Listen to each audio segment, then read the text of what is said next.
Il y a des choses dans le baka. Dans mon kid même il satan anti manzambe. Parce que za basala bolamu na mutu nyos. Ameminga na place o ya zwelinga na vanda. Nzoka na wenze ya izo. Naza fazia na zigida na kim na église mutu moka longolinga azunga meminga na place au vanda nzoka na wenze izo na zongeli ki fazia mena abashanzenga kande wenze. On dirait que banga ezalaka pile. On dirait que longoli na pile ko banga wana. Parce que na tikali ki diba bible na se nzala na episo nzala mo kendaki wapi. Na tana moni nzete ide tindinga simba nzete. Na putu verba wato komi 0 e. Na ke simba nzete directement mutu. Directement nzete komi mutu. Naza ko yemba pona ndo yemba pe makasi o yemba oke ko samusanga ki porter ndeko mo pasala ki wana soki amoni longi na ngabi non o pena des mois yene église mama pauvreté ndeko business ndeko ebimisa mutu na ba former les nyos ce qu'on a mutu mo so tali malgré bandi ko zipa ma mère so tali mo di kosi moi so tali be open yo wana vampire de la souffrance wana o ya dem so continue église auto memani ne continue mo église retard de so église retard continue frère wana il faut abenga no la libanda pour que là la mule ebeta mutuka liko libanga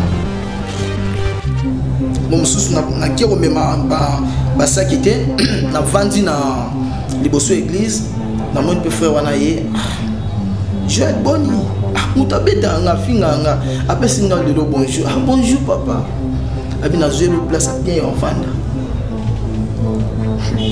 Bon, moni ezala ba histoire mususu zo betango zo ça les passé ezala ka un peu ezo ça mutama makambe belé abina jouer le place au vanda. Ah, c'est bien. Le gros jouer na place au vanda, c'est mieux. Tokende. Azena chasser mon quoi vivant. Chasser vivant wana ezala ki na pantalon moko.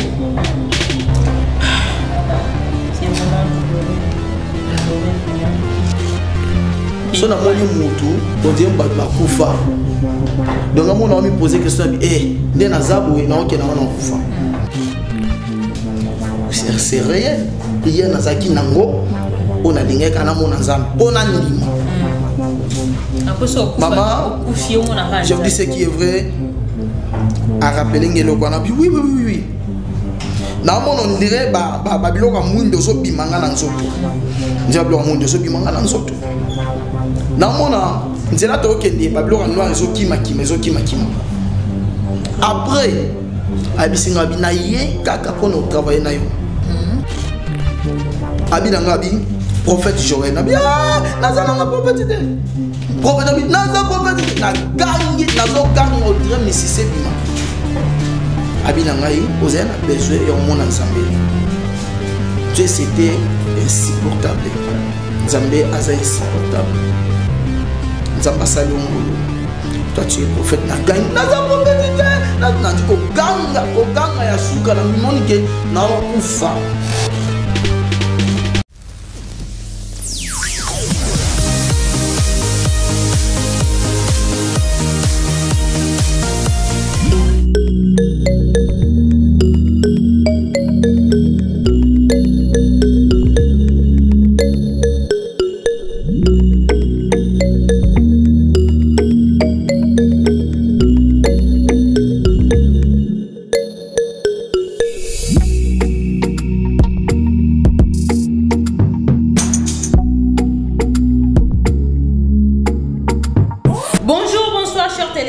Ça dépend de l'ère à laquelle vous nous suivez partout dans le monde.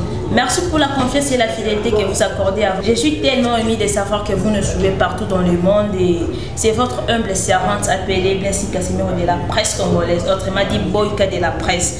C'est bien moi aujourd'hui, dans l'écran na bino, dans un réel plaisir au bino, na bombe bino, na simali boso caméra, na plateau na ngai. Moutoumoko boluka ton, moutoumoko bozela longtemps vraiment, na kotika vraiment yemoko à Avec lui, nous allons développer le vraiment aux témoignages naïe. Témoignage net on a yoka qui est tellement choquant mais eza édifiant et édifiante et ko édifier batunyo surtout ba kolanda biso depuis France partout où nous surtout bokozwa occasion ya kolanda émission oyo on singa na caméraman na nga fongola ngana ya invité na nga je dis bonsoir papa. Bonsoir. Bonne santé. Kin kamo boulou hein. Kinshasa to vivre na bata. Ngolo nzambe soki quitter lui vivre bien. C'est comme ça. Vraiment balandi na biso bokoluka bayeba soki na yambi nani na plateau na ngai. Kombo na yo nani ozanani. Ouais, c'est prophète Joël Aigle Voyage, je crois que bato nyonso bazolanda bayebi prophète Joël. Vraiment obi kombo nani? Prophète Joël Aigle Voyage. Aigle Voyage. Ah, et le but trop hein. Pour ani aigle. Pour fali pas à aigle hein. Bokota banda comment te bien dit. Non non, omoni ils ont 5 ministères. Dans 5 ministères, tous ont évangéliste, pasteur, apôtre, docteur, nani, prophète. Maintenant, mutuna mutazana misala. À partir ya misala oyo, ils ont se passé na corps na yo, batu ba opeso kombo. Yesu atuni ba ekoli, bazo benga nani.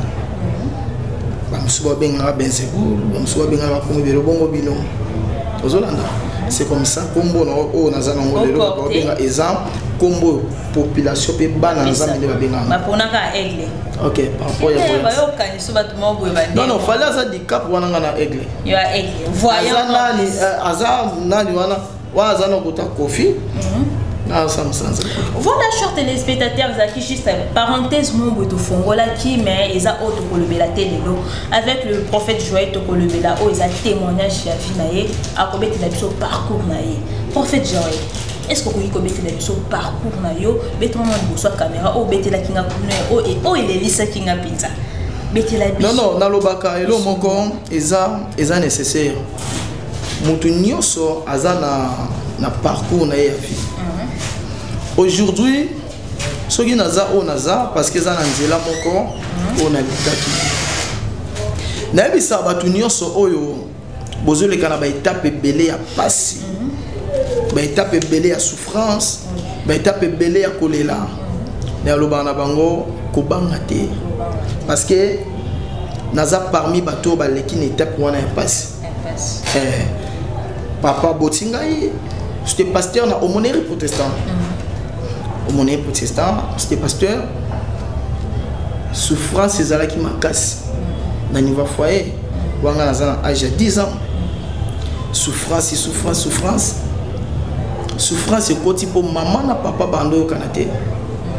Séparation, maman voyager. Tout ce qui a papa souffre, papa pas voyager. Tout petit calibana. Na âge de 10 ans, na petit frère na âge de Mickey. Maintenant, na âge wana, na zone mona déjà. Bana misusu bande mususu nde bazo vivre bien nga fazer na zigida. Oui, parce que obi na kati ya ba camp ba camp ceux qui déjà papa zate maman zate ba considérer bino les sauter. Ba longo li biso na camp pour ko telengana na ken na ko fazer na âge de 10 ans na zigida. Non mais on va à 25 kilos. Il y a l'os na ajuana au mono mais ma colezo tremble penza. Donc nous suppose au moins 500 ou 1000 francs OK les saleki. Na ko bunda wana papa azale musala nzambe. C'était pasteur. Na monnaie protestant na zaki pe ko kende ba ikodim tout nzamba sungi na mo kena comme scout na sala musala nzambe papa. Maintenant Nathalie souffrance oyo eleki makasi boye bana raté yaya boso kenda wapi oya mi bana kenda wapi bande musuba kenda wapi bo panzani après nabino il faut na matangomba na ki roluka ensemble wana âge wana comme na âge 12 ans au matangomba wana saka faser avant na matangomba na kena église moko ya apôtre Iyoko. Je crois que nous avons dit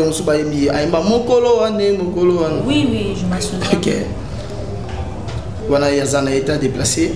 Na komi pe wana naza ko yemba pona ndo Mbappé makasi oyemba oke ko osamusana ki porter ndeko mo bazala ki wana soki amoni longi na nga bino o pena des mois yé na église mama pauvreté ego ebimisa mutu na ba former les nyos ce qu'on a d'ailleurs mutu so tali malgré bandi ko zipa ma mère so tali moi di kosi moi so tali bi open na yo wana vampire de na souffrance wana o ya dem so koti na église o to memani na yo koti mo église retard de so église retard koti frère wana il faut abenga no la libanda pour que la mbula ebeta mutuka liko libanga ce que et ça mi trop mo comme so na vandi na prier na butu na tara sabo metela mambula na souffrir maman et alors ba nous ba souffrir ko lekanga mais na ba étape na liki na ya souffrance na bino souffrance eleki mo mususu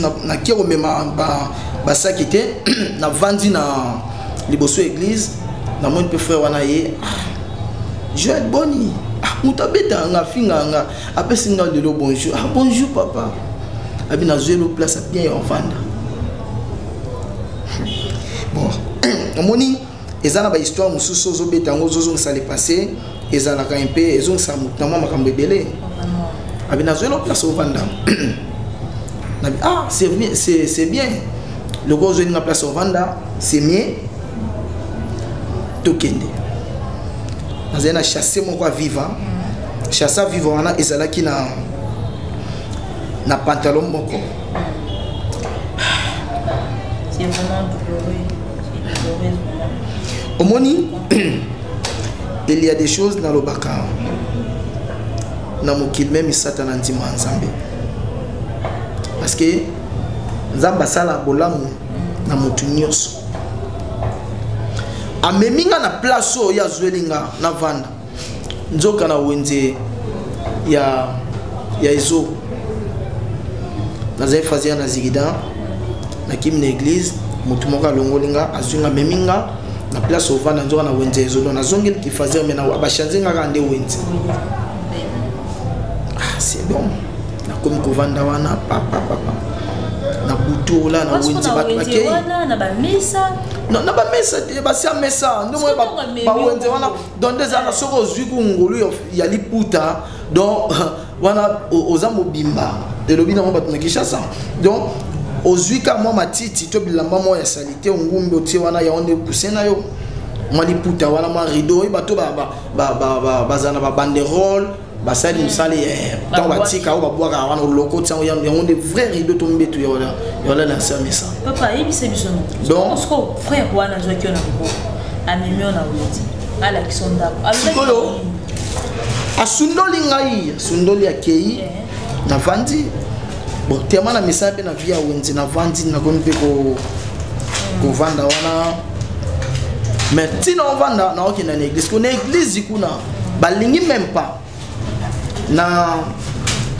l'église. Bon, le gars lui-même, Azaki déjà, Moutou est train, na niveau église en gros, c'est encore obligé à subir. Papa Zati, maman Zati, tout à cause, il y a séparation. La hausse de décision, non. Le coup là, souffrance, c'est l'équipe, Nazo Matangomba, voilà comme dans Asia, il y a 20 ans.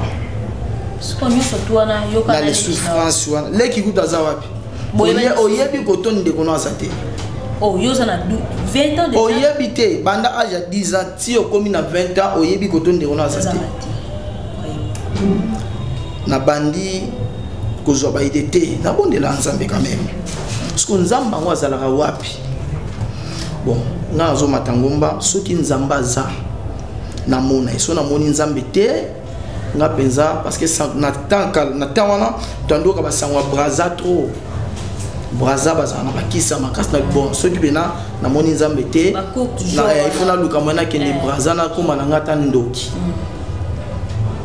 idée on est là elanga mais na oke ngomba pete elanga na oke ngomba te na yo matangomba na kengomba moko ya mangenge na kengomba naza na pantalon na ngaka moko ya tisi na coupé parce que na lati coupé na mimi pantalon tisi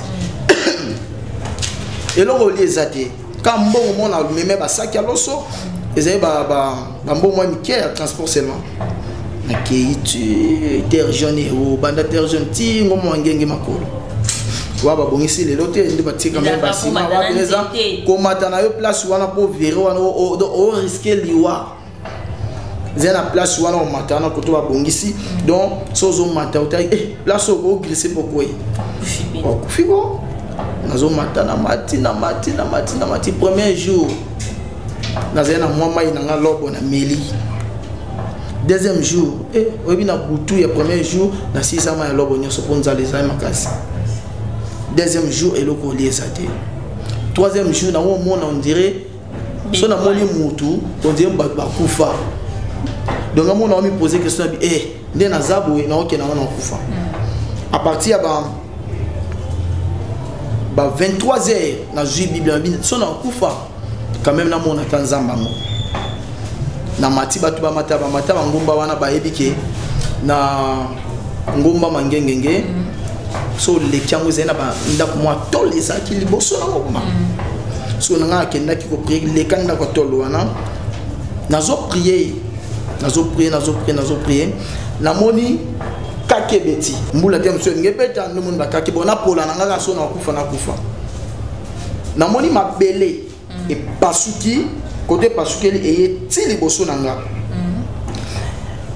maman blessing na mona ba blo mususu na ba film na ba TV e wana na moni live nzete zobima na mabele nzete ya citron ya ba formule nzete ya citron mais ya na kasate ezala mbumate et bime ya parce que nzete on mukuse on dirait ko banga ezala rapide on dirait ba longo na pila ko banga wana sko na tikal kidiba bible na se nzala na eptiso nzala mo kendaki wapi natal na moni nzete ide tindinga simba nzete na butu verba wato komi 0 heure na ke simba nzete directement mutu directement nzete komi mutu sko mutu ango nazomona misu te naomona mutu te banini eumeli ba 2002 ok naomona mutu te mais mutu nga na moni dimension bolingo yo apesinga façon de parler na etozo solo ndie to yebana kala mama on dirait to yebana kala parce que si to sola conscience nanga ezonga te mutu nga za nani auti wapi on dirait de to yebana on dirait soki na sala donc en plus que munoko to sola na tala nanga ba TV mama na landa ba chinois na landa ba américain na landa ba pays belé façon ba lobaka mais munoko wana nga na ndolo bana mutu wana donc même si na yeba te so ezaki munoko nini façon na ngai to so anaye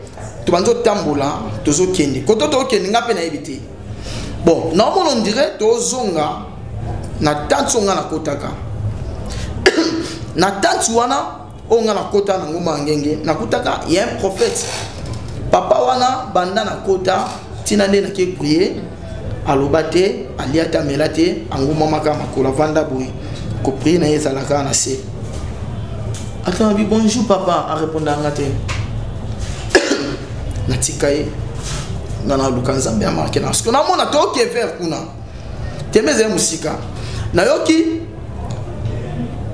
voix wana ebandolo bananga mutango binanga prière nous ezala kinini Seigneur Dieu fais-moi grâce na mona yo na kufate na bangate c'est réel prière nazaki nango on a lingeka na mona nzambe pona ndima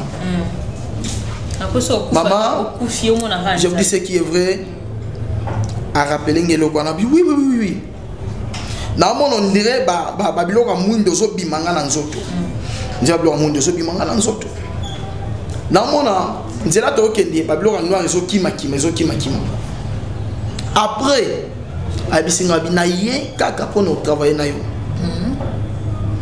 blessing à disparaître azali susute na sentir lo mo kotikati na nga kaki ona yo kaki liboso ebeti natala likolo namoni mapata na étage. Étage ya briquité, étage ya ba mabaya te, mais au moins mapata on dirait ça là ba étage normal. Parce qu'on a moni place en haut et ça moi on dirait salle d'attente, place mo bat bavanda. Parce qu'on a moni batu bavandi wana. Mais batango baza pembe na mi moni ngai moko. Na vandi parmi batu wana ngape na vandi. Mozo ya lisusu. Parce que tant on a tali et sali nga somo. On dirait bazui pila ko banga baseni ba poser nga. Parce que tant on a sentir que makambo na vivre na omona eza c'était mystique. Oui. Directement na bani ko crier na ko kima na sundo la Bible. Série wana ba téléphone au kuto mona lelo ba série wana ezate. Donc na kimi mbango na ke kota na tante place nazala ki ko kota na koti papa oyo ane ko lobate prophète wana na moni ando seka. Abandi ko seka parce que tant on a moni bon na bino. Ça veut dire que makam na vivre papa o aza cause. Parce que quand on a na kimi na koti ya za liboso parce que na ko banga ko bima. Peut-être en quatre na boy asanga mabe. Na msko be la batu baza pe mais bon ya na kupie na zo be la mais ti na zo be la vola ngezo bima na ngote. Mais papa na ndo seka. Abi na ngabi prophète Joël na bi nazala nga prophète. Prophète abi naza prophète na gangi nazo gangi on dirait misise bima. Abi na ngai ozana besoin et on mona nzambe. Dieu c'était insupportable. Nzambe aza insupportable. Nzamba sali ongolo. Toi tu es prophète na gang. Naza prophète na ndiko ganga ya suka na mimoni ke na okufa. Na mona na porte wana efungwami lisusu. Porte efungwami. Papa mo akoti tala mandefu ebele. Oyebi na tango akaratando tala ba film à Jésus hein. Ya bato mandefu. Parce que na moni muto akoti mandefu ebele. Koto naza na Biblia kinga bikoki donc na yepe parole yanga na réunion bandoki. Blessing. Papa na kota loba na ngai prophète Joël nzamba binanga na yebisa yo kita 3h na ngoma mangenge na kita. Okita poki wapi? Na mi poser question na bi awawa nini tinda kinga na matangomba nini tinda kinga na ya ana ngomba na ye komi kufa na place na va na ngana wenze. Blessing morning nzamba zali na mi poto na mi subeli na bilamba na mi saleli toilette na gangi muto sunga nga zate me pas de boseka nzalesi nzala foot on dirait zate on dirait c'est soutien oyebi na sentir force moko o evert ko bango ndie ba longoli ngango. Blessing na zui chasser na nga vivant directement na tali papa na bike nga na kitingomba ba papa ya sai na kati ya prophète wana o ya kotaki ba bandi ko adorer nzambe bandi ko kumisa nzambe ba na bite lo c'est pas ça qui wana ton obima papa wana o akotaki ye liboso nga na sima o ya sai na kati na sima na nga to toke to tika yo okita to bandi ko kende papa nazo ya na komisko na ngomba mangenge parce que na leka kiamo donc oya zaki liboso na oya za na sima nga na katikati to bandi ko kita na ko kita na biso e ko kende juste en place oyo ngomba esuki poto banda ko kita na yoki pepe moko ya moto etindi nga natala na sima nata na sima mutu nini et mutu nini dem sous peut-être ye atindi mpepa moto pona de comme dia ko banga mais ce qu'on dirait pile wana ya ko banga ba bimisi yango nata na sima waza na sima zate miso na nata liboso waza liboso zate sikoyo na bandi ko mi poser ba question ba ke wapi peut-être er yo bomangai yango oyo et pena yo sanga mabe yango oyo nandi ko mi poser ba question na mi poser ba question na komi na place o na ko kita na ngomba batu ba kena ngomba wangenge ba yebike soki o mati o komi na suka eza na place yango eza la on dirait terre jaune place wana bato yo o ba on mata so on place batu mingi ba pe ma place yango après misi ma continue à na place ya ko vandele là tant on a commis place wana na yo ki ba benginga prophète Joël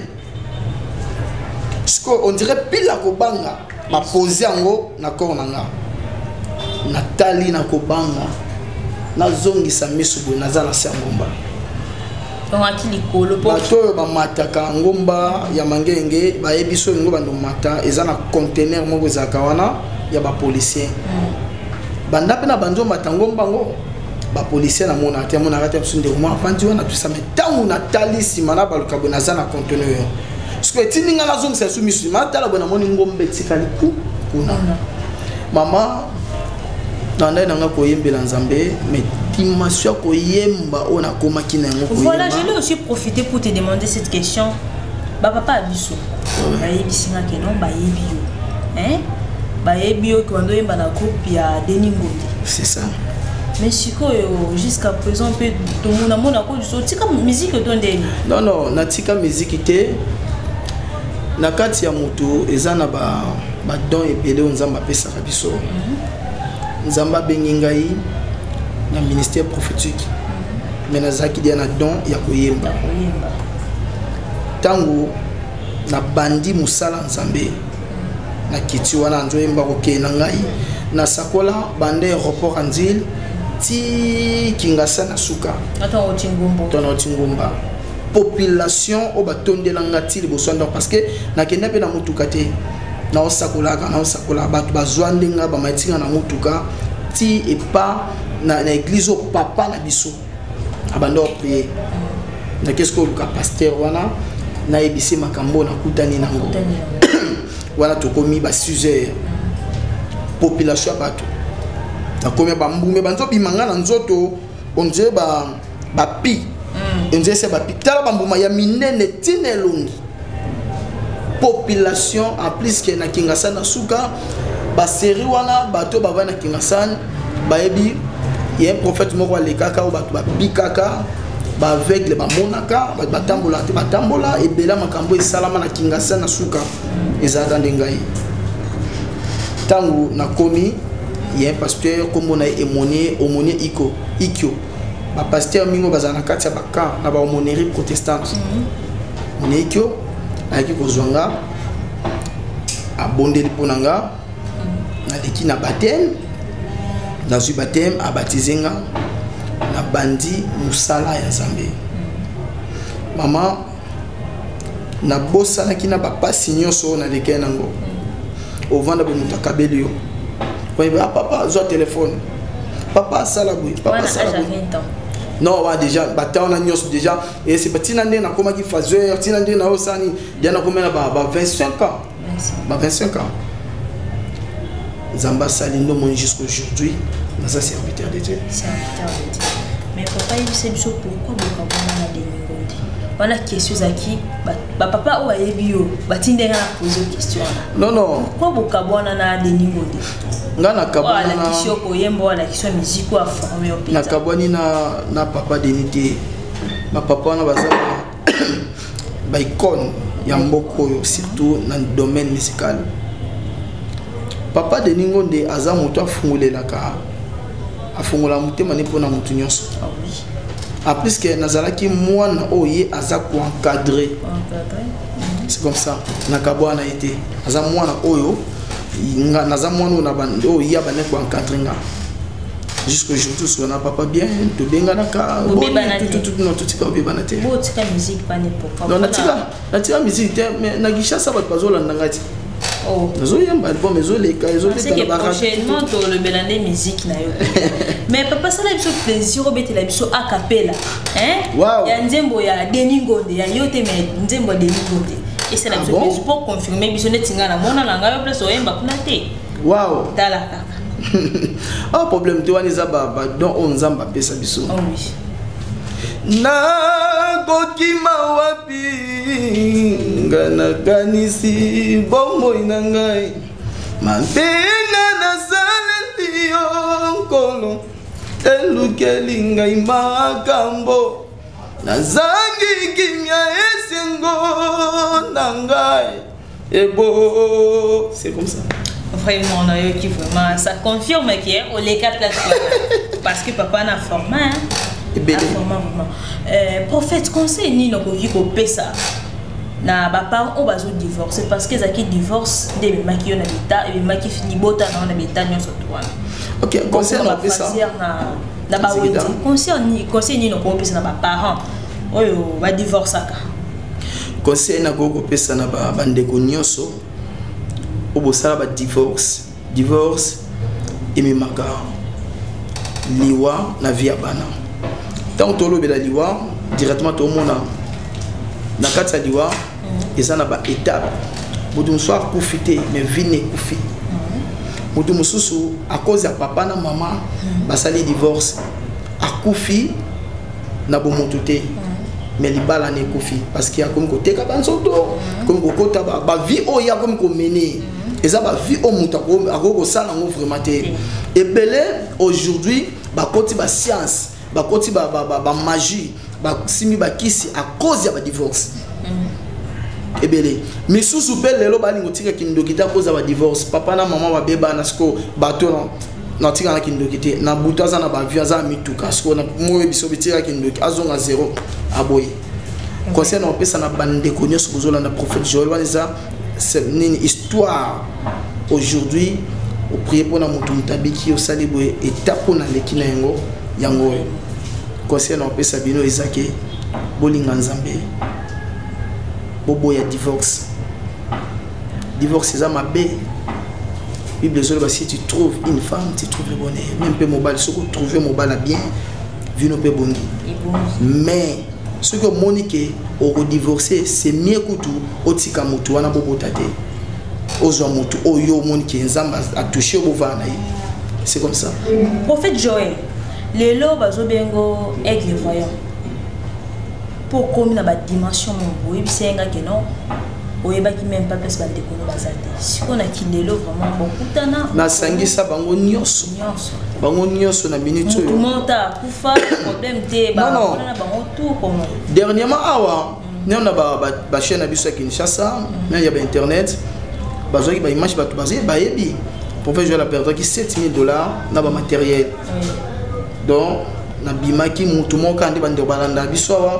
bing papa bonde la pona na prier pour nécessaire service abiki ajupe mukanda bien na poto atinde ngambongo na voiture oyi mutuka soko zo mutuka sika okoma okende bozonga bona zo bisona binga pe na kende bona 6h na bimina kende ko subesa on na sayo pour na ba course musu ekoma ke bela ta ko course ezate il faut créer la course donc tina zo luka na bimina 6h wa benga papa ndako ezika na koma boye na perdre $7,000 na ba matériel donc na tawa na na perdre $7,000 na ba matériel grâce à na zale maladie donc ezaki prévu na kende na sungaye ba kisi musufa na kesomba ba benga pa kufi wa ba kisi na wato le wana numéro mususu la deuxième partie na lina lo mama nga moni ba tu mingi bazwa kisi ba misili boso parce que ba ba ke kisi le kanzambe te ce qui to tanga kisi parce que nzambaza oui pourquoi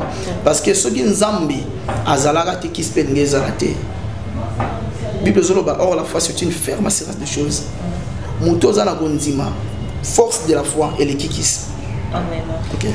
Voilà, chers téléspectateurs, pour nous vraiment presque à la fin de notre émission, prophète Joël dernièrement ezanini pour na balandi nyon surtout ba kolanda biso et en profiter pepe pour na kozwa deuxième rendez-vous na yo oyebisa balandi bazala branché pour la deuxième union.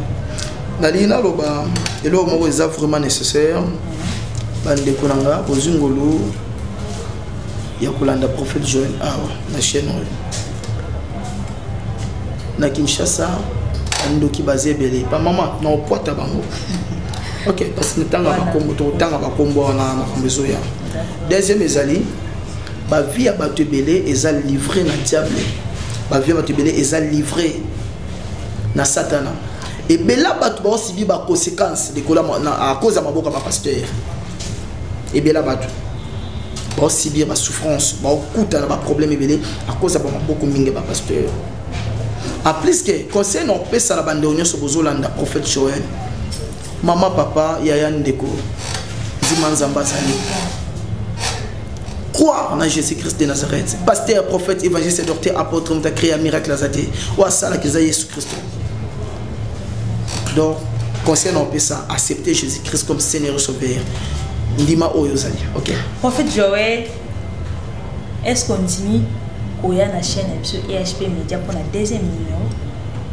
Balandina Bisso, Baïba.